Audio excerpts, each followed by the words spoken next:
Ya estamos de vuelta y es momento de hablar del cine de arte con nuestro amigo Nazario. Nazario, ¿cómo estás? Hola, ¿qué hay? ¿Cómo están? Bienvenido. Muy bien. Pues fíjense que ahorita que estaban hablando de Walt Disney, que se le considera un maestro del cine de animación y que hizo todo un imperio, que se sigue llamando Walt Disney a pesar de que él murió hace ya bastantes años. ¿Cuándo fue que se le empezó a considerar el realizador de arte? Pues fue en los años 30, cuando hizo su primer largometraje de animación, que fue Blancanieves y los 7 enanos. Ujú. Esa película le dio fama hasta en la Unión Soviética. Hasta allá fue llevada, porque claro, no tenía nada de política. Ajá. Y cuando se le premió, la Academia tuvo al menos una puntada. Le dio 8 Óscares. 7 Óscares pequeñitos, uno por cada enano y otro por Blancanieves. Por si no, pues, esa fue la puntada. Y entonces ya en los años 40, ya los estudios de Walt Disney empezaron a hacer más cine de animación, como Bambi, Ujú. que gustó mucho, Pinocho, que aunque fue conocida por muchos hasta después de la guerra, como quiera gustó. Y luego empezó a hacer películas con seres humanos, y hubo una de ellas que se llamaba Canción del Sur, que no es fácil de hallar, Ujú. y que era con actores y con dibujos animados. Muy polémica esta película después, ¿no? Sí, porque la consideraban racista. Sí, pero yo nunca la he podido ver. He oído hablar de ella. Algunos que la vieron en su tiempo me la recordaban con gusto. Sí, yo fíjate que nunca he escuchado hablar de ella, pero pues se escucha controversial, entonces. Sí, pues eran los cuentos del tío Remus. Ujú. Era un negro, un señor negro, y se los contaba a un niño. Y ahí entonces ahí aparecían el hermano Rabito, el hermano Oso y otros personajes. Y entonces la película se alternaba una con otra. Y ya para los años 50, cuando hace La Cenicienta, pues sencillamente era toda una institución mundial. Ujú. Y se le respetaba bastante y se le imitaba. Pero sí hubo una cosa, nadie lo pudo superar. Sí. A pesar de que se hacían películas de animación también en Hollywood, estas llegaban, pasaban desapercibidas y adiós. Hasta Sí, nunca. yo creo que hasta ahorita yo creo que sigue siendo como que el Sí. estándar, ¿no? Y la primera vez que hizo una película con actores vivos y famosos fue hasta el 54, cuando decidió filmar 20.000 leguas de viaje submarino. Y la crítica, pues sencillamente la consideró una perfecta adaptación de Julio Verne, y la cinta gustó mucho. Y entonces Walt Disney estuvo alternando pues el cine de animación con el de seres vivos. Y por lo general hacía un cine que, vamos a decirlo luego, fue muy fresa, porque según él debía ser para toda la familia, no debía tener nada inconveniente o malo, y eso pues los hacía algo tediosas. Y las películas de animación fueron las únicas que siguieron gustando hasta que ya llegó al final con, creo que fue Los Aristogatos, que fue bastante bueno. Sí, claro. Y después muere él y sin embargo queda los estudios de Walt Disney. Y su cabeza congelada. Así es. Pero Así bueno, es. este Pues ayer hubo un evento aquí interesante, ojalá que haya ido gente, porque vino un director de cine mexicano, Felipe Casals, que pues ya él ha dicho que está retirado, y no precisamente por gusto, sino por la edad. Y él dice que nunca dejará de hacer películas, dice, aunque sea en la mente, y entonces él vino aquí a acompañar a su obra maestra de toda la carrera, que es Canoa. Canoa es una película muy controvertida, ¿la conocen ustedes? no, nunca he sé. escuchado. Es una cinta polémica, es de cuestión histórica Ujú. y también es muy política. Y se basa en un hecho real.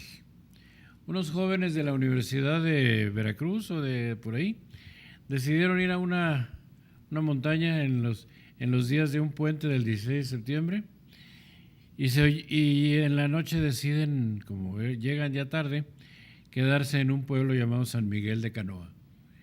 Y ahí llegan, pero empiezan a ser vistos como comunistas, los enviados para destruir el gobierno. Y el cura del lugar, que era el que los asusaba, pues... Tiempo no da en un lado, da en otro. Y la película también tenía a un narrador que explicaba cosas al público, que era el actor que están viendo en la pantalla. Entonces a los jóvenes les va de una manera horrible, a algunos lo matan, a otros los dejan mutilados, a machetazos. Y sin embargo nadie fue, si fueron a dar a la cárcel, fueron 1 o 2 y por muy breve tiempo y el crimen quedó impune. Y la película cuando iba a llegar a Monterrey fue muy atacada por un periodista muy conservador que decía que todo eso era mentira. Es que no se hacían a la idea de que en una película el villano fuera el cura del pueblo. Eso no podían soportarlo. Y entonces la atacaron mucho y la acusaron precisamente de procomunista y falsa. Y hubo un periódico aquí que la ninguneó. Decía que parecía una película, llegaron a figurar una vez, una película de los hermanos Almada. Pues no, era una película muy seria que ganó premios en Europa y la admiración de la crítica.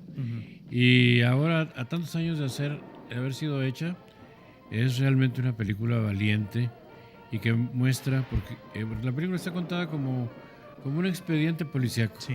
Y tiene una trama, como le dices, o sea, para esos tiempos yo creo que sí pudo haber sido muy controversial. Me sorprende que se haya hecho, la verdad, una película de esta temática. Sí. Y dices que esto fue el día de ayer, ¿no? Que visitó el director, pero la película sigue siendo exhibida o... No, sí sigue siendo exhibida. ¿Sí? Y se consigue el DVD. Ah, ok. Sobre Perfecto. todo eso, que no es que no está perdida, que se puede conseguir el DVD y la copia está entera. Y ahí y además había un detalle ahí muy singular. El cura le dieron un parecido físico a Díaz Ordaz, porque él era el villano que estaba detrás de toda esa represión. Y claro que pues los conservadores la odiaron, pero la película se exhibió. Y ayer que estuvo aquí en la Cineteca, pues ojalá que haya ido público, sobre todo joven, para verla, porque realmente es de las mexores que se han hecho de la historia del cine mexicano. Okay. ¿Y en la Casa de Cultura qué tenemos? Pues hay una película mexicana de las que le gusta rescatar a Genaro Saúl y que se llama La Bestia Negra, del 39, de un director olvidado llamado Soria. En realidad no es película de terror, es película de acción, pero vale la pena conocerla y verla, sobre todo si la entrada es gratuita y comienza a las 7:30. El jueves, mañana 9 de noviembre a las 7:30 Así en la es. Casa de Cultura, La Bestia Negra. Y acá en Fósforo se va a presentar una película que rompe con una tradición narrativa. ¿Que por qué? Pues porque sencillamente cada vez que ustedes oyen hablar de que una película sobre una familia pobre, ¿qué se espera? Pues hay una historia trágica con un final medio amargo, ¿no? Tú lo has dicho. Sí. Pues aquí no pasa eso. Es una familia pobre, como pueden ver aquí en las imágenes. Vive en Teherán. La película es de Irán. Y se trata de un niño y su hermana menor, esa niña que ven ahí. Y después de que la niña no tiene zapatos. Y el padre tiene trabajos que busca en la ciudad y se preocupa por la familia. Ahí no hay alcoholismo, no hay drogas, no hay violencia. Y el niño decide que le va a conseguir unos zapatos a su hermana. Y entonces ve que hay un concurso a todos los niños escolares de Teherán de que participen en una carrera por las calles. Y el tercer lugar se va a ganar unos zapatos tenis. Entonces él dice, los zapatos para mi hermanita. Pero sucede lo inesperado, que no voy a contarlo. Y la película no es tragedia y no es melodrama. Es más comédica, más como que light. ¿Cómo la describirías entonces? Si no Mira, es es una visión de respeto de que también en la familia pobre hay felicidad y que hay carencias, pero que no están tampoco lamentándose y diciendo pobres de nosotros. Sencillamente tenemos que esforzarnos más. Claro. Es una película muy positiva, muy optimista incluso.